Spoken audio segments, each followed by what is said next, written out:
Hello students. तो पिछले class में हम लोगों ने मोल कॉन्सेप्ट स्टार्ट किया था और मोल के बारे में थोड़ा सा समझा था।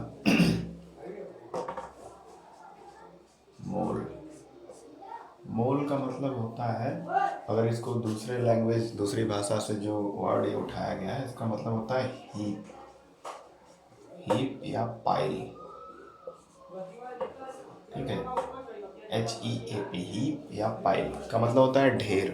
जैसे कोई सब्सटेंस है, कोई मैटर है ना। कोई मैटर है तो उसमें एटम्स का, मॉलिक्यूल का ढेर होता है, मतलब उसकी गिनती की नहीं जा सकती, इतने ज़्यादा नंबर होते हैं, है ना। ढेर सारे उसमें एटम मॉलिक्यूल्स होते हैं, छोटे छोटे आयन्स होते हैं।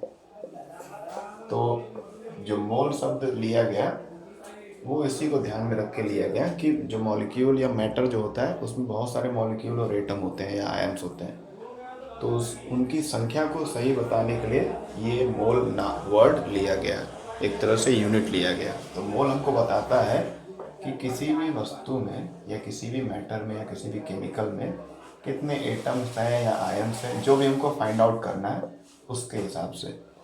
तो एक ढेर में से एटमों की संख्या, मॉलिक्यूलों की संख्या, आयन्स की संख्या को बताने को ही मोल कहा जाता है, ठीक है ना। तो मोल को एज ए यूनिट लिया गया है अमाउंट ऑफ सब्सटेंस बताने के लिए, वस्तुओं की संख्या। अब वस्तु में क्या आएगा? एटम आएगा, आयन्स आएगा, मॉलिक्यूल आएगा, etc। ठीक।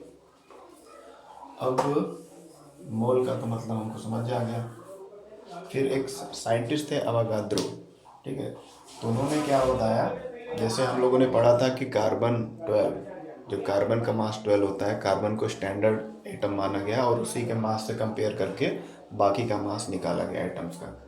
तो यहाँ पर भी कार्बन के मास को ही स्टैंडर्ड मान करके कार्बन में जितने एटम्स पाए जाएंगे उसके 12 ग्राम में, उसी के हिसाब से बाकी सबका भी कैलकुलेट किया गया है और उतना ही माना गया है, ठीक है। तो एवोगाड्रो नाम के साइंटिस्ट ने एक संख्या दी जिसका वैल्यू है 6.022 इंटू 10⁻23 पार्टिकल्स। अब ये संख्या क्या है? ये काफ़ी बड़ी संख्या है, 10⁻23 पार्टिकल्स।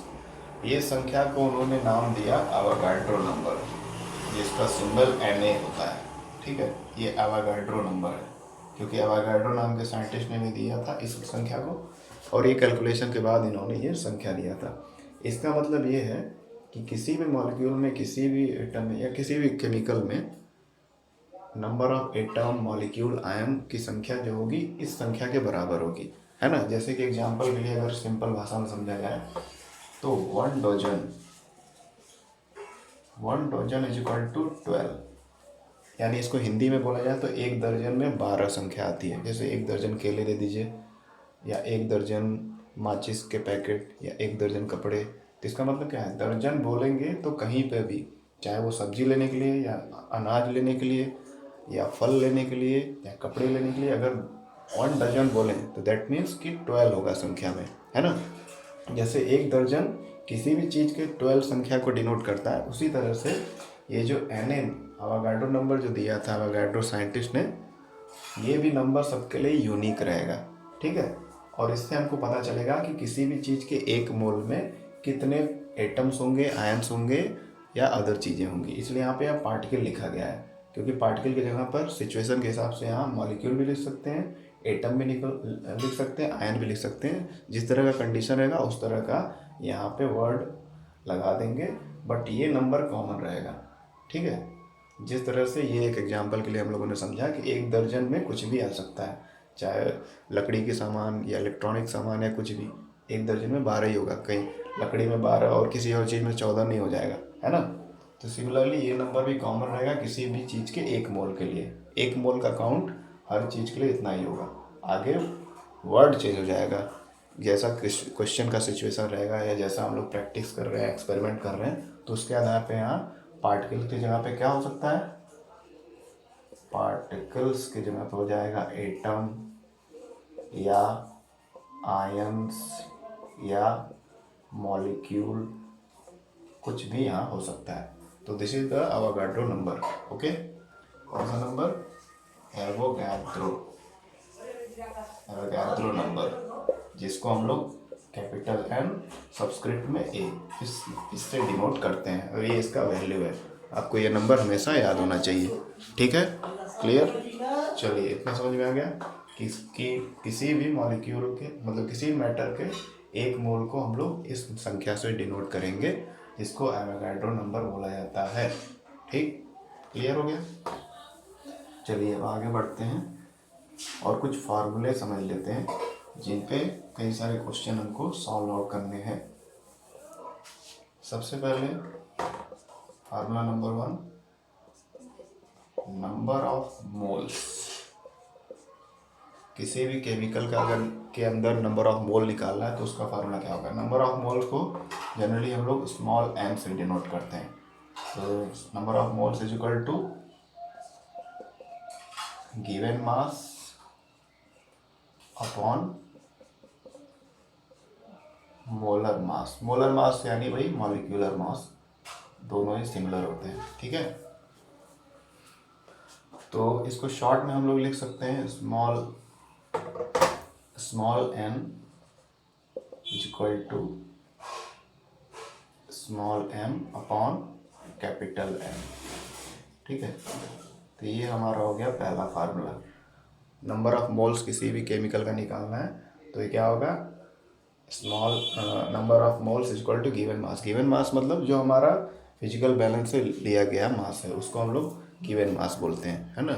जैसे कोई केमिकल ले लिए, तराजू पे तौल लिए, इलेक्ट्रॉनिक पे या किसी फिजिकल बैलेंस पे, तो कुछ ग्राम में आएगा, 1-2 ग्राम में जितना भी, वो गिवन मास होता है। मोलर मास यानी जो हम लोग कार्बन 12 से कंपेयर करके एटॉमिक मास निकालते हैं और उसको जोड़कर फिर मॉलिक्यूलर मास जो निकालते हैं उसको हम लोग मोलर मास बोलते हैं। ठीक है, यानी वो फिजिकल बैलेंस से मेजर नहीं हुआ है, वो कार्बन 12 से कंपेयर करके हुआ है, तो उस मास को मोलर मास बोलते हैं। उसको कैपिटल M से हमने लिख दिया। ठीक है, ये हो गया पहला फार्मूला। दूसरा फार्मूला क्या है? दूसरा फार्मूला हमारा है, ऐसा फार्मूला है जो एवोगाड्रो नंबर को भी उसमें इंक्लूड करेगा। तो दूसरा फार्मूला लिख लेते हैं हम लोग, इसी को मैंने यहाँ शॉर्ट में लिखा है।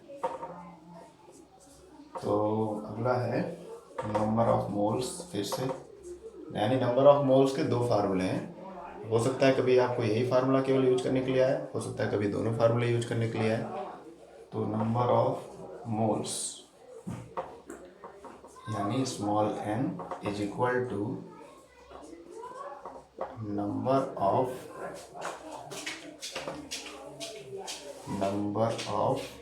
पार्टिकल्स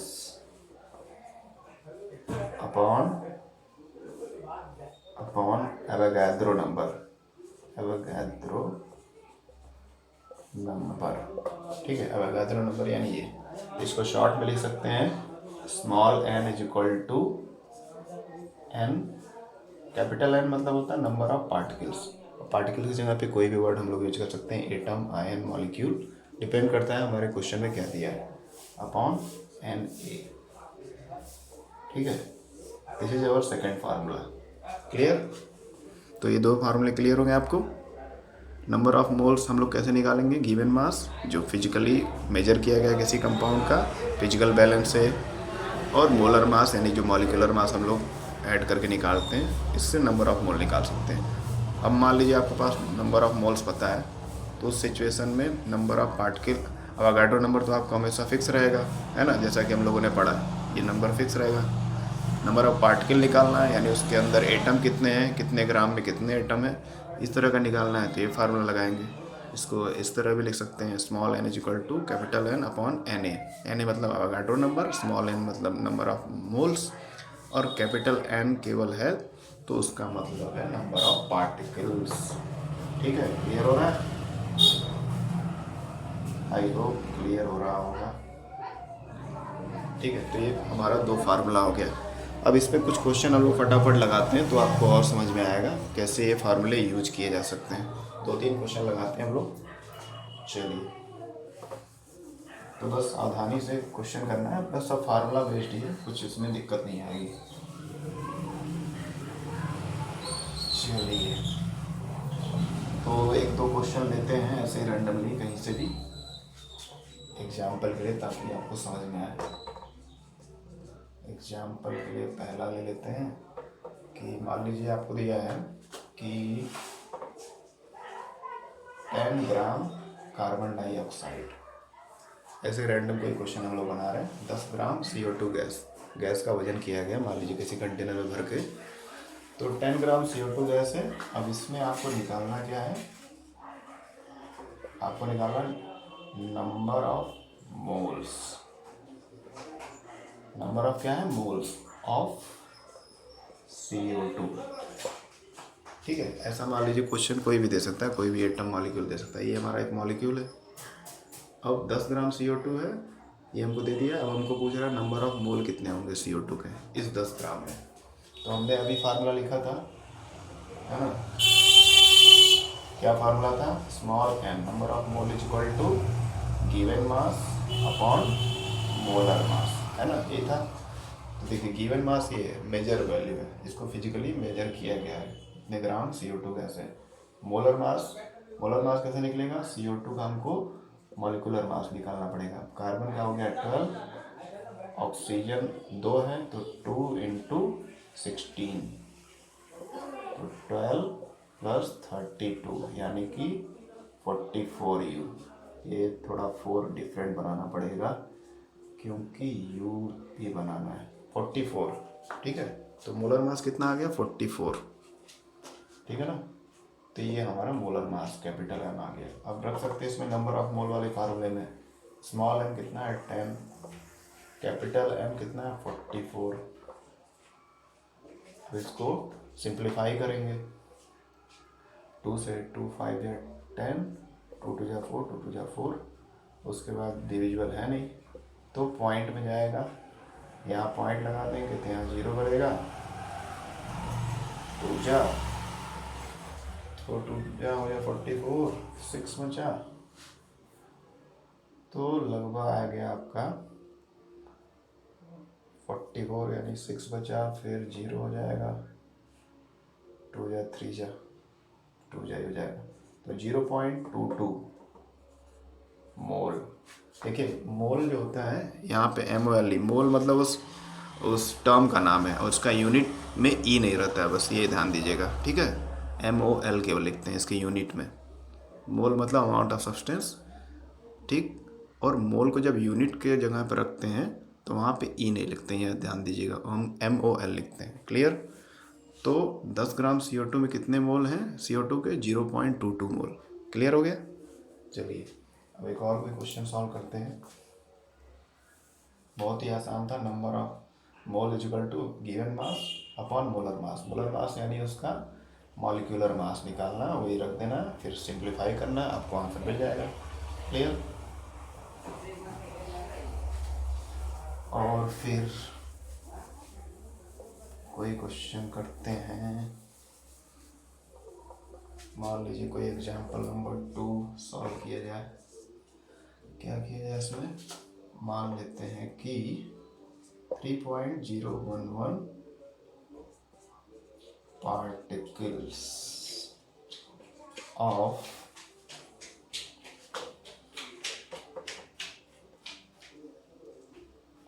what, of oxygen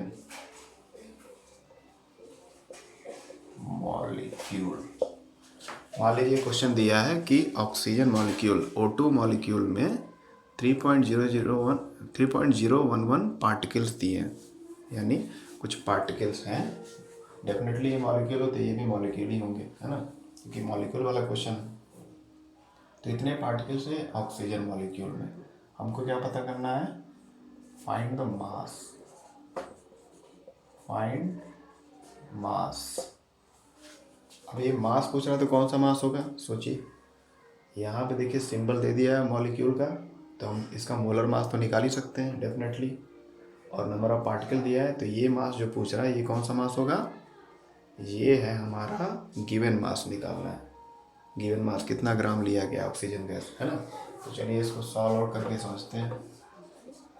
अब यहाँ थोड़ा कन्फ्यूजिंग एक पार्ट है क्वेश्चन का, जैसा कि आप लोग देख रहे होंगे कि यहाँ पार्टिकल दे दिया है, तो डायरेक्टली हम लोग छोटे वाले फार्मूले में नहीं लगाएंगे, दूसरा फार्मूला इस्तेमाल करेंगे। वहाँ पार्टिकल भी दिया था, तो दूसरा फार्मूला क्या था, N is equal to number of particle, मैं NP से दिखा दे रहा हूँ, अपॉन अवोगाड्रो नंबर।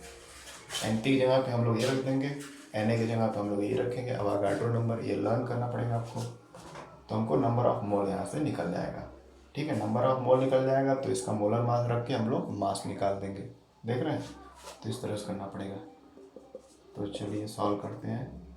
NP हमारा दिया है ये, सॉरी एक मिनट गड़बड़ हो गया थोड़ा सा, इंटू 10⁻23 पार्टिकल्स। इतने पार्टिकल है 3.011 इंटू 10⁻23 पार्टिकल। ठीक है, ये थोड़ा सा मिस्टेक हुआ था। ये हो गया अपॉन में अवोगाड्रो नंबर 6.022 इंटू 10⁻23। क्लियर। अब इन दोनों को मैं सॉल्व आउट करूँगा तो नंबर ऑफ मोल n निकल जाएगा। तो चलिए, अब अगर आप ध्यान से देखेंगे तो ये जो नंबर है इसका हाफ है, यानी इसको हम लोग काट सकते हैं। 3 1 जा 3, 3 2 जा 6। इसका ये जो नंबर है इसका 2 गुना है, 3 1 जा 2 जा में कट गया। क्लियर। 8 10⁻23, 23 कट गया, ऊपर नीचे सेम पावर है। तो n बराबर क्या आ गया 1/2, 1 ऊपर 2 नीचे, है ना। इसको हम लोग और सिंप्लीफाई करेंगे तो 0.5 मोल आ जाएगा। क्लियर। यानी इतने पार्टिकल वाले ऑक्सीजन के मॉलिक्यूल में मोल्स कितने हैं 0.5 मोल। क्लियर। इतना समझ में आ गया। ये सिंपल था कैलकुलेशन, इसमें कंफ्यूज होने की जरूरत नहीं है। ठीक, इतना मोल आ गया। अब हमको दूसरा फार्मूला लगाना है, क्योंकि हमको निकालना है मास। कौन सा मास? मोलर मास निकालना है। सॉरी, मोलर मास नहीं, गिवन मास। मोलर मास तो ये फार्मूले से ही निकल जाएगा। तो अब नाउ कौन सा formula? Small n is equal to given mass upon molar mass. देखिए, मोलर मास तो इसका ऐसे निकल जाएगा ऑक्सीजन का, O2 है, ऑक्सीजन कितना है 2 इंटू 16 यानी 32। खत्म, 32 यू आ गया, है ना। तो ये 32 आ गया molar mass. Number of mole हमारा आ ही गया है 0.5 is equal to small m, है ना, small m upon capital M कितना हमारा है 32। ये सिंबल दिया, इससे हम लोग मोलर मास निकाल ही लेंगे उसका। ठीक है, तो अब क्रॉस मल्टीप्लाई करेंगे, m निकालेंगे, therefore m is equal to 32 into 0.5 कितना आएगा 5 2 जा 10, 5 3 जा 15, 16, 16.0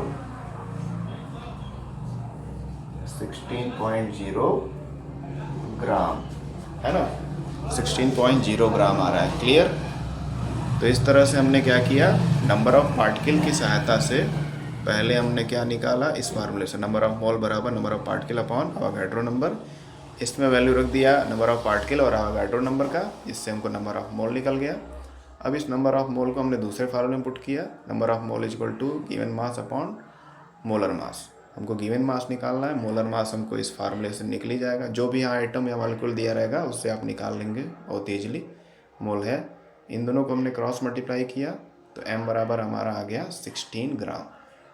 तो इतने पार्टिकल वाले ऑक्सीजन मॉलिक्यूल का गिवन मास कितना था 16 ग्राम था। ओके, तो इसी तरह से सिंपल वे में आप मोल कॉन्सेप्ट के क्वेश्चन को सॉल्व कर सकते हैं। प्रैक्टिस करते रहिए। Okay, thank you. इस तरह से चैप्टर एंड होता है।